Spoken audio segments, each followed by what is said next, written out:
pessoal, boa noite. Meu nome é Miriam, eu sou estudante de Relações Internacionais da Faculdade Uninter e nós estamos aqui hoje para discutir e esse bate-papo é para discussão de assuntos relacionados a assuntos acadêmicos.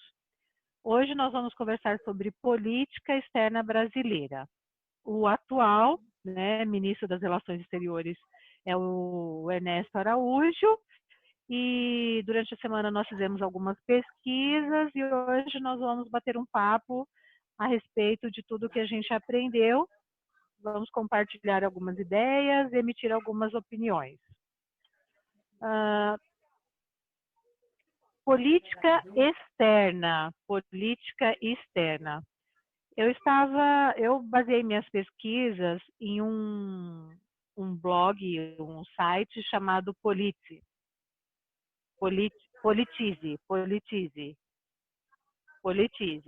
Eu achei um conteúdo extremamente rico, bem enxuto, mas eu acho que resume bastante o que é política externa. Então, aqui ele começa assim: o que é e por que é importante? O que é política externa e por que é importante? Política externa nada mais é... Espera aí que tem alguém mandando mensagem, deixa eu olhar se é alguém pedindo para entrar. Não, ninguém pedindo para entrar. Então, vamos voltar. No Politize, tem uma definição do que é política externa. Política externa é um conjunto de medidas e ações estabelecidos pelo governo federal para garantir a consecução dos objetivos e interesses do país no exterior, ou seja, na relação com os outros países. Então, política externa nada mais é objetivos lançados pelo governo de como o seu país vai se comportar nas relações internacionais. É isso, Cristiano? Isso. E também como alcançar os países do mundo e procurar proteger os seus interesses também. Isso mesmo. Maírton, você quer compartilhar conteúdos da sua pesquisa, o que foi, o que você aprendeu, aonde você, quais foram as fontes que você estudou? Eu pesquisei num artigo de um aluno da USP, né? Que ele tinha um breve panorama da política externa brasileira nos últimos 20 anos. Aí ele elencou, né, 5 presidentes, né, até o governo Lula. Aí eu fui pesquisar um pouquinho de cada um, e pegando esse gancho dessa tua introdução aí, né, a questão das negociações, como o Cristiano colocou aí, do país buscar lutar pela questão, defender a questão, né?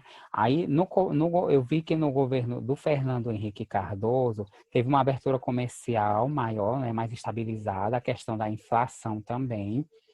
No governo dele também teve a criação da Organização Mundial do Comércio, que foi a OMC. A diplomacia dele participou de grandes acordos multilaterais, questões ambientais, crime internacional, narcotráfico, direitos humanos, fluxos migratórios. E também a diplomacia dele incorporou vários destes temas no plano de inserção, né, da diplomacia lá fora. E o ponto mais alto do governo dele, do Fernando Henrique Cardoso, nas relações exteriores, foi a realização da Cúpula da América do Sul, realizada no ano de 2000 em Brasília. Achei bem bacana. Lembrei, assisti, mas não sabia que tinha, né?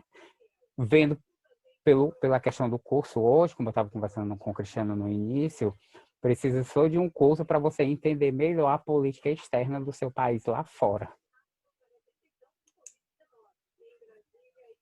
Na realidade, aqui no Aí, Brasil, sim, a continua. gente não tem hábito de se envolver com política, né? A gente, além de não ter o hábito de se envolver com política, eu acredito que a maior parte da população vota, mas nem sabe por quê, para quê, e que fim aquilo vai levar. Eu Verdade. acho que a maioria Quem das vai pessoas pensa beneficiar, quem vai prejudicar. como que você vai monitorar. Então, eu acho que fica muito, é tudo muito diferente de outros países da Europa, países mais evoluídos. Eu acredito que se a gente fizer uma pesquisa, eu não sei se existe essa pesquisa, mas se a gente fizer uma pesquisa, não sei, mas eu acho que 90% da população não sabe absolutamente nada de política, zero. Igual você disse, sobre política já é complicado, ainda mais política externa, porque política externa é o marco do desenvolvimento de qualquer nação. E você não pode ficar no mundo isolado. Uma nação que hoje fica isolada, como exemplo a Coreia do Norte, você vê que fica um país abandonado em todos os sentidos, tecnológico, educacional, em questão de saúde. Então, quando a gente vai votar, igual você disse, tem que pensar nesse contexto todo, porque tudo que acontece lá fora reflete aqui. Tudo que acontece na economia global, infelizmente, engloba aqui também. Às vezes a gente vê, né, na TV, assim, o presidente do país A está no país B com a comitiva presidencial, aí foi mobilizado o corpo de segurança, não sei quem, todo um aparato, mas não procura saber por que que o presidente do seu país está naquele país para aquele determinado assunto, ou foi fechar algum negócio, algum acordo. Não desperta aquela curiosidade. Verdade.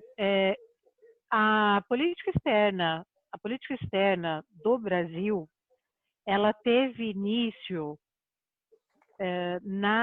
entre 1889 com na gestão do Rio Branco, como ministro das Relações Exteriores. Então, não é um assunto recente, né? Não é uma situação recente. Na realidade, desde sempre, né, desde o Brasil República, no nosso caso, isso já é um assunto a ser discutido. É importante, né, tanto para alinhar os objetivos, o plano de governo, políticas externas dentro do país, quanto nas relações com outros países, não é mesmo? Tanto é que aqui a gente tem dois tipos olha, aqui, deixa eu só pegar o artigo aqui, que eu estava baseando as minhas pesquisas, que diz o seguinte: nós temos as políticas bilateral e a multilateral. Ou seja, a bilateral, quando um país se relaciona com outro país. Multilateral, como se relaciona com organizações e fóruns internacionais. Na realidade, desde que o mundo é mundo, os países eles se relacionam entre si. E o que acontece no meu país reflete nos outros países. Então, o que acontece nos Estados Unidos reflete em todo o mundo. O que acontece nos Emirados Árabes, se eles resolverem aumentar o petróleo, diminuir, aumentar o valor ou cortar o fornecimento para algum país, não vai refletir só bilateral, vai ser multilateral, né? Até porque tem a questão dos problemas, o problema do gafanhoto que está lá no sul, na Argentina. Então, aquela nuvem de gafanhotos pode migrar para cá, né? O vulcão no Chile, quando entrou a erupção, foi afetado até no sul do Brasil. os voos eles pararam de operar, era um risco.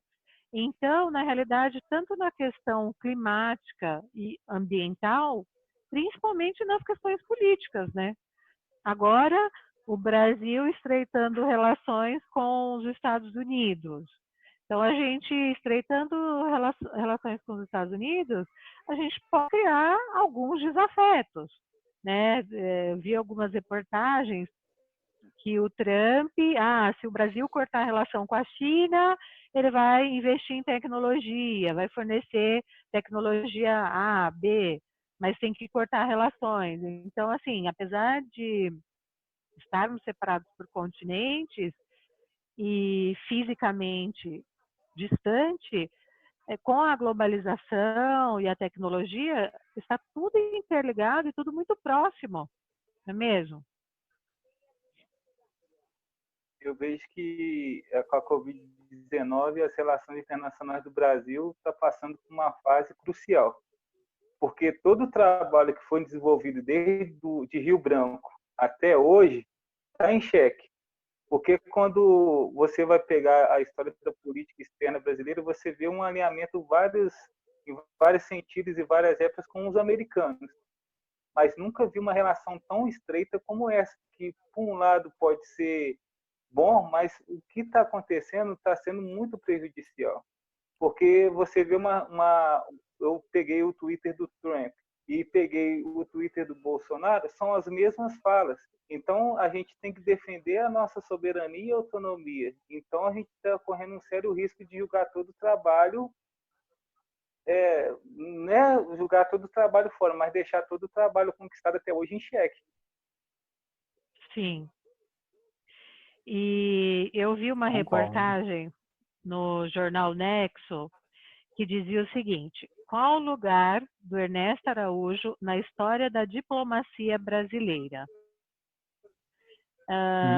Ministro de 5 diferentes governos do Brasil se reuniram no dia 27 de abril para criticar nos mais duros termos a gestão do chanceler Ernesto Araújo à frente do Ministério das Relações Exteriores do governo de Jair Bolsonaro.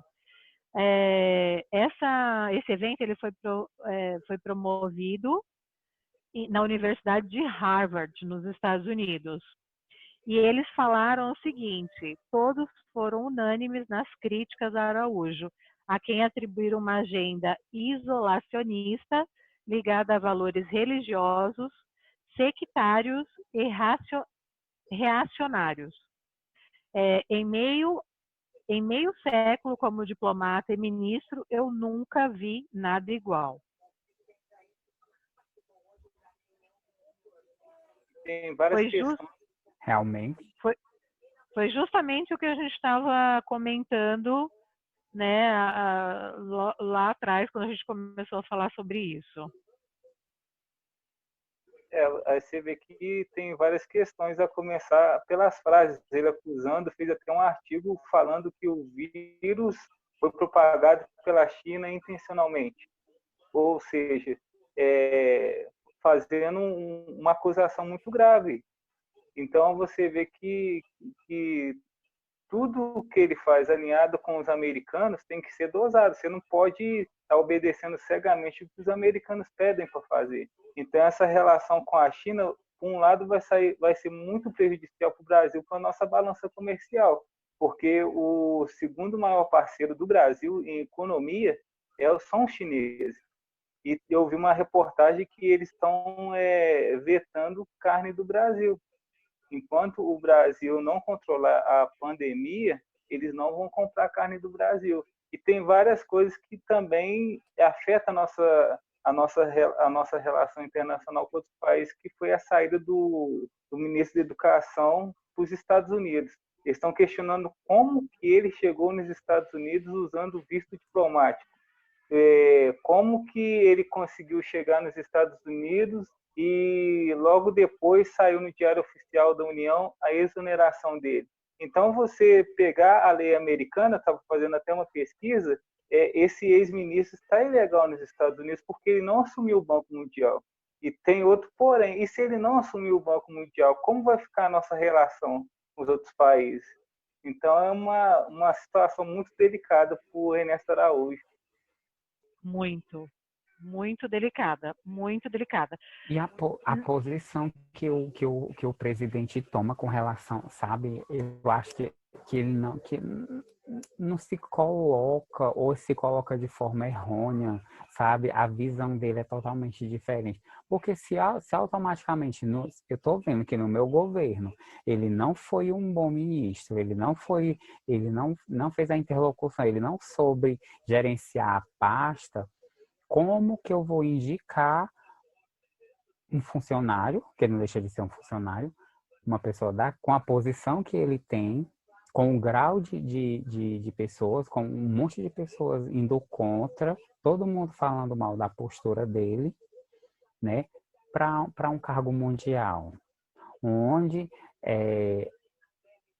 o posicionamento que ele estava tendo aqui no país for ter o mesmo posicionamento lá fora, isso vai, né, interferir muito, isso vai pegar mal para a imagem do país lá fora.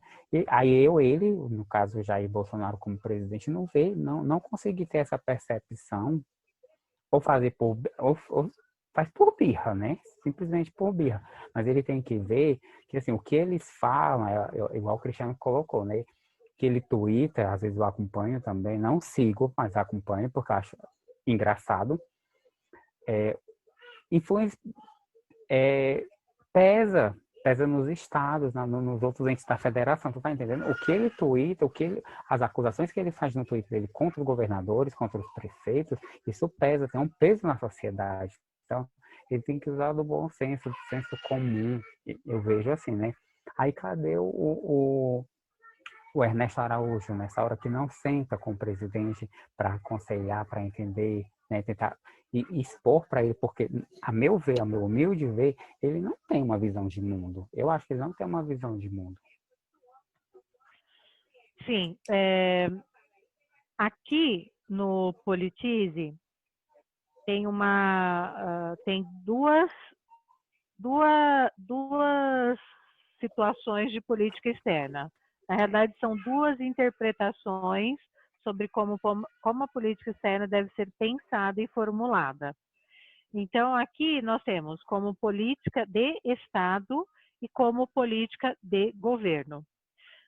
No caso de política de governo, que é o que a gente está conversando aqui agora, a política externa seria guiada por interesses que variam ao longo do tempo, de acordo com as disputas políticas e entre partidos no âmbito nacional. Ou seja, a política externa refletiria o plano de governo vigente no exterior, que podem ser alterados com a troca de governante de partido ou de partido no poder. Aqui no Brasil, eu penso que o período da eleição, né, o período do mandato, aliás, ele é muito curto. E que o fato de ficar trocando toda hora de presidente prejudica muito, né, as políticas externas, porque, como diz aqui, ele pode ser trocado de acordo com a troca, né, do partido que estiver no poder. Eu sei que o presidente ele não governa sozinho. Na realidade, muitas vezes ele nem governa, porque mesmo que ele tome uma decisão, aquela decisão ela tem que ser aprovada. E se não for aprovado, não entra em vigor. Então, o que acontece? Neste ano, neste governo, a gente tem dois problemas muito grandes. Primeiro, o atual presidente ele não consegue governar. Primeiro, ele recebe muitas críticas e um bombardeio, né, da mídia. Então, eu percebo que constantemente ele tem que ficar se defendendo de acusações ou até mesmo explicando o porquê do quê, né? O porquê do que ele fala, o porquê do que ele faz, né? E ele também tem esse dificultador que é a pandemia, né? Que é o que está bagunçando. Ele já vinha de uma problemática que eu acho que no caso dele é até uma falta de um assessor de marketing, um assessor de relações públicas, ele não sabe se colocar. Então ele já vem nessa constante briga com a mídia. Quando a gente assiste os jornais, a gente vê 3 jornais, a mesma notícia sendo noticiada de 3 formas diferentes, com ênfase, né, do jeito que aquele canal quer, o caminho que ele quer levar aquela notícia. E o segundo, que é a pandemia. Então, neste momento, eu acredito que o plano de política externa do Brasil, ele está adormecido, ele está esquecido, e a gente fica meio sem o que fazer, né? Como que a gente vai cobrar? Até o momento eu não consegui ver assim os projetos, né, do Ernesto Araújo, não consigo ver os projetos, eu não consigo ver uma solução para isso, eu simplesmente não consigo ver uma solução para isso. E eu acho que as nossas políticas externas, elas estão adormecidas, e de tudo que o Brasil e o mundo tem para resolver neste momento, a nossa política externa vai ser a última, né, a ser colocada em pauta neste governo. E estava acompanhando uma reportagem que a recessão do Brasil, comparada às outras nações, é de -6 a -8. O Brasil só não está numa situação pior porque o agronegócio está segurando a balança comercial do Brasil. Porque com a pandemia ninguém vai ficar passando fome. Então, as exportações do agronegócio que está segurando a situação econômica do Brasil. Então, o governo tem que pensar o que está acontecendo agora e projetar como vai ser a nossa relação com os outros países pós-pandemia. Porque eu vejo que vários países estão vetando até viagens de brasileiros. Então, você vê que, enquanto não controlar toda essa situação da Covid, não tem como governar e não tem como ter uma relação direta com os outros países no sentido bom. Então, o que complicou mais o Brasil, igual você disse na relação do Bolsonaro, não foi dele não ter seguido as orientações da OMS, estar participando daquelas manifestações, de não estar usando máscara. Então, tudo isso reflete até a nossa posição perante a OMS, que ele ameaçou até tirar o Brasil da OMS, e também dificulta a nossa relação também dentro da ONU, da Organização das Nações Unidas. Igual eu vejo que nos governos anteriores, o Brasil estava querendo um assento permanente. Como que o Brasil vai querer um assento permanente na ONU com toda essa situação? Eu vejo que a pandemia veio para o Brasil também para testar. Era o momento do Brasil colocar a sua autonomia. Não, se anos anteriores ele falou que o Brasil é o país do futuro, então vamos levantar a cabeça, vamos lutar, vamos colocar um plano de combate à pandemia para o nosso país mostrar que não ser tão dependente dos outros. Ter uma soberania, mostrar que nós somos um país, que a gente tem voz. Isso não está acontecendo. O que acontece é o contrário. Quando você vê o presidente Bolsonaro com a bandeira dos Estados Unidos e a bandeira de Israel, eu vejo como de respeito com os próprios brasileiros. Onde está o Brasil nisso? Então, a gente tem que ver todo esse lado da nossa política externa, e vai ser determinante para o futuro do Brasil, porque você vê que até para a imigração está difícil. Eu vi uma reportagem que o Trump está restringindo o visto de trabalho para imigrantes brasileiros. Então, todos os brasileiros que estavam sonhando em conquistar o seu sonho americano já não vão conseguir mais. Eu vejo também a situação difícil dos imigrantes que estão nos Estados Unidos ilegalmente. Então, você vê que vários voos voltaram de imigrantes voltando para o Brasil em Belo Horizonte. Então, com essa Covid-19, é a oportunidade que o Trump queria, de estar pegando todos os imigrantes ilegais e estar trazendo para o Brasil. E onde está o Ministério das Relações Exteriores para falar, não, vamos sentar, vamos conversar, vamos ver uma estratégia para beneficiar os brasileiros que estão aí, vão ver uma estratégia para poder superar toda essa situação. Então, eu vejo que a política externa do Brasil está num momento crucial. Está num momento crucial. E depende mais do nosso presidente, em primeiro lugar, do nosso ministro das Relações Exteriores e também de todas as esferas do Congresso, do Supremo, porque a situação do Brasil está em jogo perante o cenário mundial. É verdade. E pegando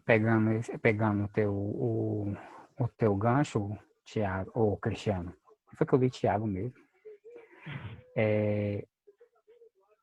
Essa postura, essa visão de relação internacional que você mencionou bem aí, foi vista no governo Lula, onde ele queria que o Brasil passasse de apenas um coadjuvante para um global player, palavras dele, né? Nesse período, o Brasil conquistou, sim, assento na Organização das Nações Unidas, a atual chancelaria na época também do governo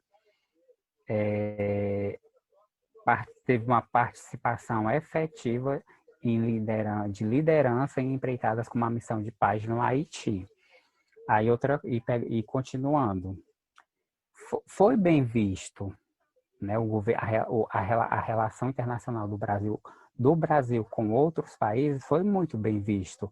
Apesar de o presidente à época ser um simples operário que ascendeu tão rápido e com o decorrer do tempo veio os casos de corrupção, enfim, mas nessa época de governo dele era muito bem visto, né? As relações eram boas do nosso país com os outros países lá fora, né? E voltando para nossa atualidade, eu não vejo que ele seja só que o erro não seja só nas relações internacionais.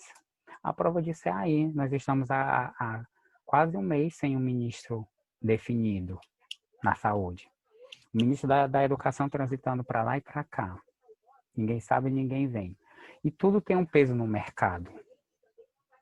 Quando surge o nome, a bolsa sobe ou a bolsa desce, dependendo de quem seja. Aí ele simplesmente bate o pé, eu quero fulano, por isso, aí vai se investigar o fulano tem parentesco com a família, é amigo do filho, é amigo da esposa, é da namorada do filho, e aí vai. E nós, e o país, como é que fica? Então, assim, ele não governa para ele não governa para os filhos dele, ele governa para a nação. E a nação está sofrendo com isso. É queda na balança comercial, é perda de contratos, né? Corrupção, que a gente sabe que tem, né? Os negócios não, né, lá fora, a gente sabe, é empresa tirando dinheiro do Brasil. E com isso, quem é que sofre? A população, né? Então, eu acho que assim, eu acho que ele teria que realmente repensar. No início da campanha, eu até peguei a plataforma de governo dele, li, dei uma olhada bacana. Eu disse, ele tem boa vontade, quer fazer, espero que faça, porque ele acendeu muito rápido. Ele passou assim, de 4% para 80% em questão de semanas.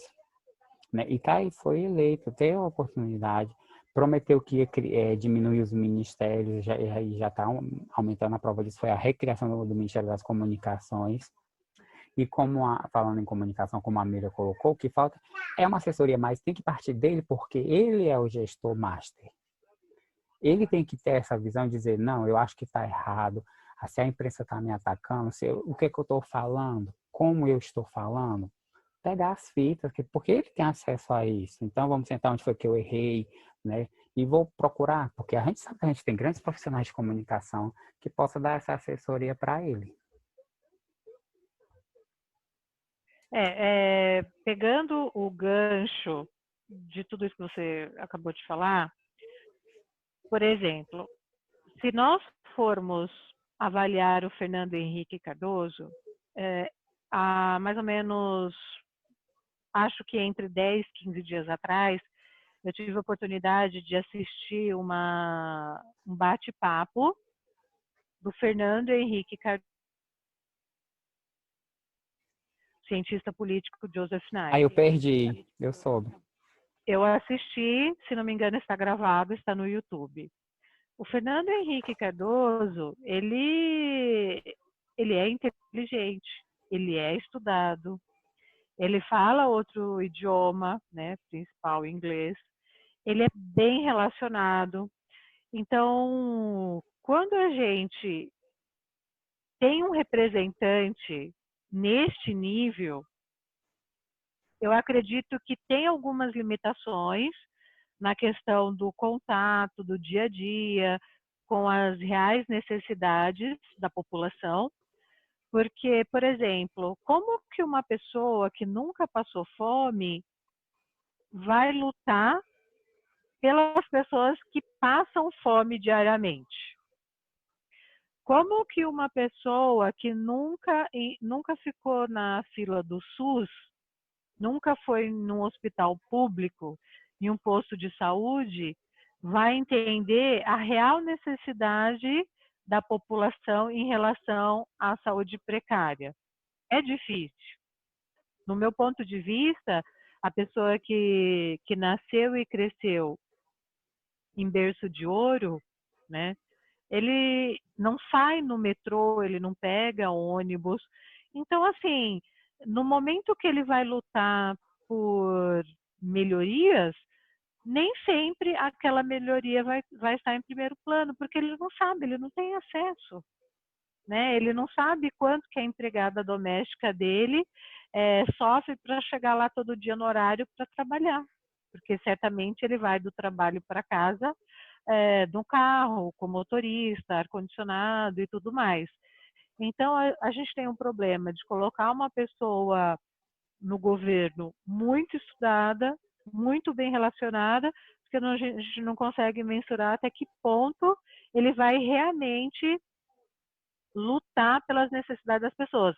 Então, eu acredito que as relações de política externas, elas vão estar mais relacionadas com a parte dos empresários, as melhorias, ele tem mais diálogo com empresários, né? Então ele tem uma negociação internacional mais voltada para questões acadêmicas, os assuntos a ser discutidos são muito assuntos teóricos. Em contrapartida, quando a gente tem no governo uma pessoa que já não é tão bem relacionada, não tem esse nível intelectual, ele às vezes não sabe ter uma postura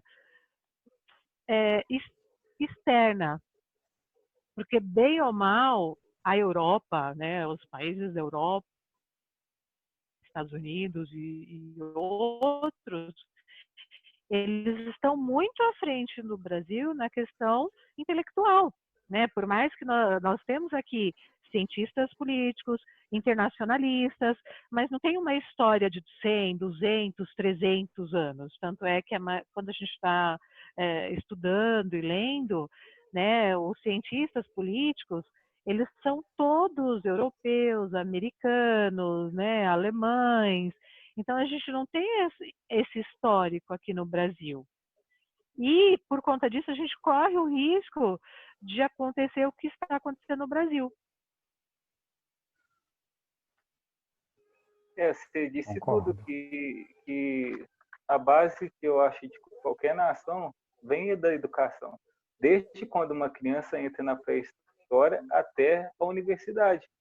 Eu vejo que o que falta no Brasil é a disciplina de ciência política. O adolescente, o jovem, começar a entender como funciona o voto, o que é a Constituição, quais são os seus direitos, quais são os seus deveres. Eu vejo que no Brasil a situação é a seguinte: quanto menos a pessoa saber, mais a gente pode explorar dessa pessoa. Se todas as pessoas do Brasil soubessem o poder que tem, eu acho que a política do Brasil tinha mudado há muito tempo. Eu cito o exemplo da Islândia. A Islândia, depois da crise de 2008, teve um desastre econômico gigantesco. O que a população fez? como a população conhecia os seus direitos e os seus deveres, foram atrás, fizeram com um referendo, fizeram uma nova Constituição e todas as pessoas que estavam envolvidas foram presas. Então, o primeiro país a sair daquela recessão de 2008 foi a Islândia. Eu vejo que falta para o Brasil é a educação. Acho que a educação é o fator primordial para o Brasil mudar. Não é colocar dentro da escola partido de esquerda, partido de direita, é colocar o que é real, o que a Constituição fala, o que o direito fala, o que o Código Penal fala, é instruir a população a exigir os seus direitos. Quando a população sabe dos seus direitos e seus deveres, ela é muito difícil de ser manipulada. Quando você pega uma pessoa que é de uma zona rural, você vai explicar certa coisa, tudo que você falar para ela, ela vai ter aquilo como verdade. Agora, quando você pega para conversar determinado assunto com uma pessoa que já entende, é diferente. Ela vai te mostrar uma visão totalmente diferente, vai mostrar um ponto crítico, um ponto a favor. Então, eu vejo que a base da mudança no Brasil está na educação. Se o governo fixar nas duas bases, que é educação e a saúde, com certeza, e o meio ambiente, são 3 pilares que eu acho que o Brasil tem que focar: educação, saúde e meio ambiente. E também o potencial que nós temos, que é o agronegócio, as pesquisas. Eu vejo que o Brasil tem um grande potencial, eu vejo que o Brasil é uma grande potência, mas infelizmente é mal administrado. Jamile, você gostaria de fazer algum comentário? Você pode ligar o áudio? Você gostaria? Dá para ouvir? Eu tô com fone. Não sei se está dando para ouvir bem. Tá? Tudo bem? Tá ouvindo. Eu só queria mandar para vocês eu não sei se todos têm, mas se tiverem acesso ou ver se acha na internet para baixar um documentário que eu assisti no Amazon, o Amazon Video, né? Sobre a política externa brasileira, chama Era dos Gigantes. São 2 horas de documentário que falam sobre a política externa, né, no Brasil. E eu achei assim bem interessante, porque ela fala várias. Deixa eu ver aqui, deixa eu ler aqui para vocês.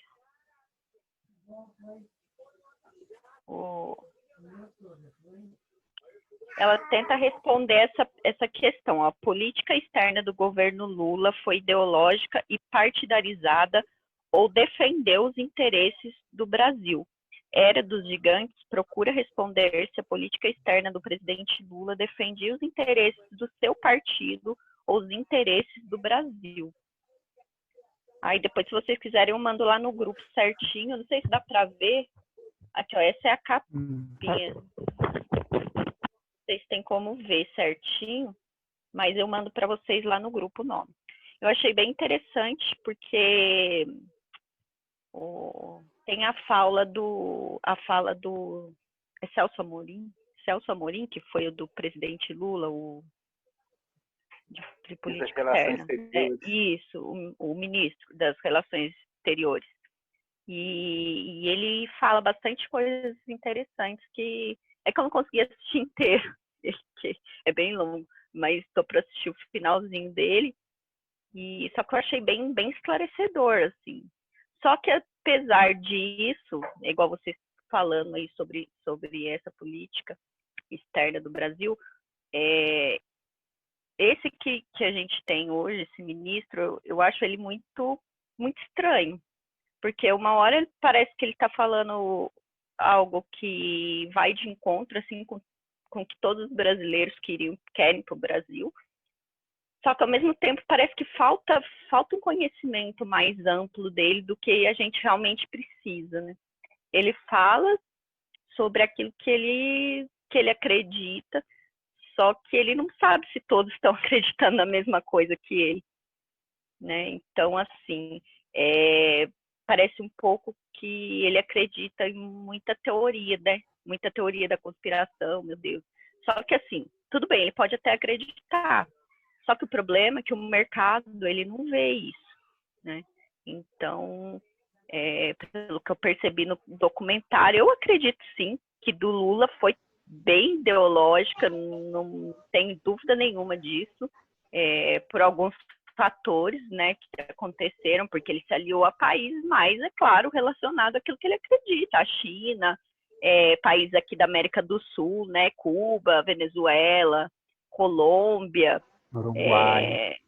Isso, então, Argentina, a própria Argentina. E é claro que isso vai acontecer, tanto pode ser ideológico quanto de direita e ideológico de esquerda. O que está acontecendo agora é que o Bolsonaro diz, né, direita, não sei, ele resolveu colocar alguém que se pautasse mais para esse viés dele, que também é ideológico, não tem como ser, ou é ideológico de direita, esquerda ou centro. Então, ele colocou alguém que vai de encontro, porque não adianta nada também ele colocar alguém que não vai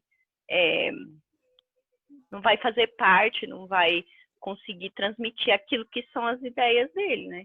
Mas, assim, eu acho que falta isso. O Brasil não está sendo bem visto, né? Internacionalmente.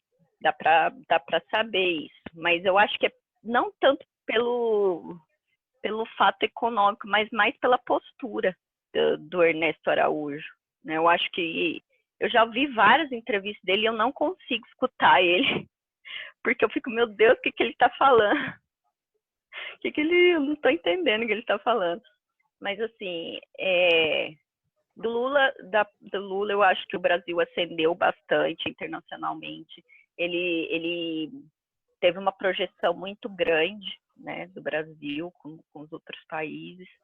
Só que ele se aproximou, não sei, de países um pouco, para mim, no meu caso, né, não sei vocês, mas para mim ele se aproximou de países muito duvidosos.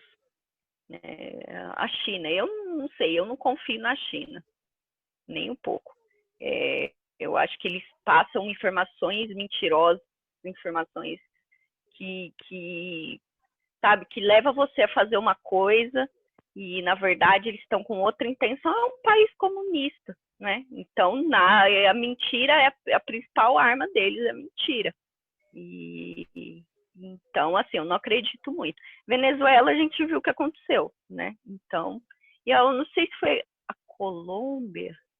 Foi na Colômbia, eu vi nesse documentário, que a Petrobras fez um gasoduto e eles pagaram 2 Bolívia, Colômbia, algo assim.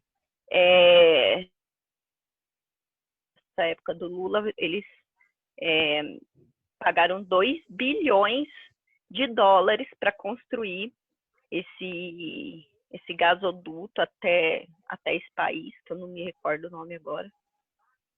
Eu acho que foi Colômbia, não sei. E aí, o que aconteceu? Eu não sei se vocês lembram, mas o presidente de lá resolveu tomar eu esqueci acho que o foi na nome Bolívia. Não foi? Que Evo aconteceu? Morales foi. Foi Evo Morales. Ele resolveu tomar o gasoduto e a gente tinha um contrato que vendia por 30% o valor, né, do gás. E aí ele fechou e falou, não, agora é nosso, ele estatizou para o lado dele lá, ou para o país dele.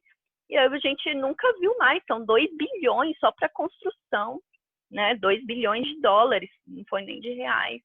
E aí ele queria vender o gás para a gente no preço normal de mercado, sendo que a gente construiu o negócio e agora ele quer vender por esse preço, sendo que a gente já gastou tudo isso.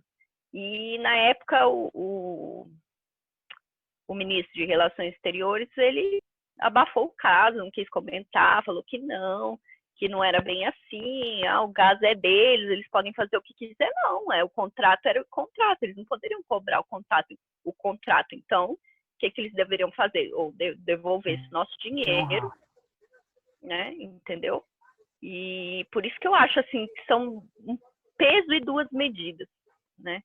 E eu achei isso muito, muito estranho, né, da parte deles, porque eles não fizeram nada. Foi bem, acho que um pouco depois teve aquele problema do apagão. Não sei se vocês lembram também do apagão, que teve que fazer racionamento de energia, né? E aí, para cobrir isso, o que foi que aconteceu? A gente tinha que comprar. No contrato era assim, eu li um pouco sobre o contrato de aquisição desse gás. O Brasil, independentemente do consumo, do nosso consumo de gás, a gente teria que comprar uma porcentagem do gás que eles produzissem. Não interessava ou não se a gente estava usando ou não. A gente tinha que comprar.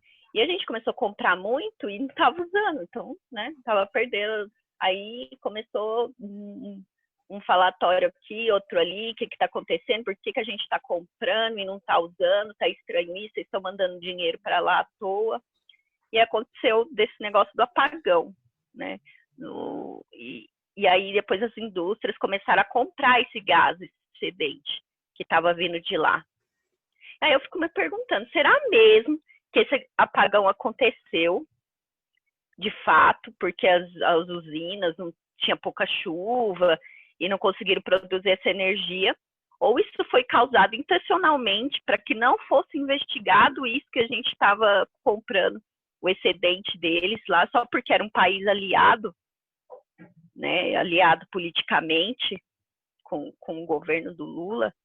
Eles acertaram bastante também as relações exteriores dele, deu um marco muito grande, né, para o Brasil, na ONU. Só que esses pontos são para mim, assim, bem cruciais, né, para poder julgar bem o que tinha acontecido. Outra coisa também mostra nesse documentário, a aproximação do governo Lula com o Irã. Até eu não sei o que aconteceu, que alguém barrou, né? A gente tentou uma negociação para o Irã vender o urânio enriquecido para a Turquia. E o Brasil estava no meio dessa negociação. Então, são todos países assim, né? Imagina, aí aconteceu que alguém barrou lá na ONU, vários outros países queriam saber o que estava acontecendo, porque dá tanta ênfase, né, para ajudar que esses países conseguissem. Aí a Turquia não, mas a gente quer o urânio enriquecido para outros fins medicinais, né? Inventaram, acabou que, né, o Brasil não conseguiu ir para frente, não conseguiu concluir essa negociação e ficou uma má imagem também, porque os outros países olharam assim, mas o Brasil está querendo ajudar a Turquia com negociação com o Irã, o Israel também percebeu isso e teve uma influência ruim, eu acredito, nessa época também para o Brasil, né? Eu não sei como que está agora as próximas relações, né? Aproximação com os Estados Unidos, aproximação com Israel mesmo. Acredito assim, não é o ideal pelo fato econômico, porque como a gente já viu, a China, né, ela, além da gente importar muito da China, a gente exporta muito para a China. Nos dois ela fica em primeiro lugar, né? No importação e exportação. Então, se a gente se aproxima com os Estados Unidos e com Israel, assim, para eles é terrível, né? Só que para a gente também é economicamente. Eu não sei isso a longo prazo, o que pode resultar, né? Ou vai ser muito bom, ou vai ser um desastre, né? Mas, assim, eu acredito que o que a gente tem que fazer é saber direitinho, tentar não colocar essa parte política esquerda, direita, fica muito difícil em relações internacionais você fazer isso. Porque, assim, tem coisas da direita que eu, né, beleza, acredito muito, igual intervencionismo do Estado. Eu não digo Estado mínimo, né, porque aí também eu acho demais, mas, assim, pouca intervenção do Estado na economia, aí beleza. Eu acho isso interessante. O Estado não tem que ficar cuidando igual essa PL agora da fake news. Não sei, vocês, eu não concordo, porque eu acho assim, o fato de você querer ou não saber julgar se o que está vindo ali no seu WhatsApp, no seu Facebook, se é verdade, se é mentira, eu acho que você tem capacidade para julgar isso. Não é o governo que tem que olhar e falar, não, isso aqui é mentira, não vê não. Isso aqui é verdade. Não é não, porque você cai no risco dele mostrar só aquilo que ele quer que você veja, tanto da direita quanto da esquerda, né? É uma arma para os dois. Então, eu acredito que essa PL da fake news é muito... Ela interfere muito, né, na sua liberdade. Então, eu não concordo muito com isso, não. Uma via de manobra, né, para ambas as partes. Exatamente, pode servir tanto para os dois, quanto agora para eles que são, né, que se dizem de direita agora no poder, tanto para se novamente esse partido mais de esquerda vier entrar nas próximas eleições.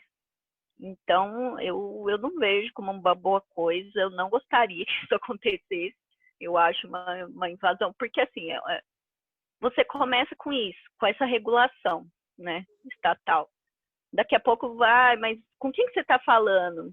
Com quem que você, sabe, igual do Dória, de pegar o seu celular aqui, né, no estado de São Paulo, pegar o número do seu celular, ver se você está saindo de casa. Ele estava vendo quem estava saindo de casa, rastreando o celular das pessoas. Eu acho isso um absurdo, fere o seu direito de ir, está na própria Constituição, né, como cláusula pétrea lá, você não pode mudar tem que ter, esqueci o nome, quando você não pode mudar a Constituição, a cláusula pétrea, você não pode mudar ela nem com emenda, né? Sim, a Constituição então, não pode ser mudada, né? Isso. Tem algumas que você pode fazer mudanças com emendas. Emendas. Agora, tem algumas cláusulas que não podem ser mudadas, né? E tem alguns direitos que não, que inclusive esse do direito de liberdade, né? Gente,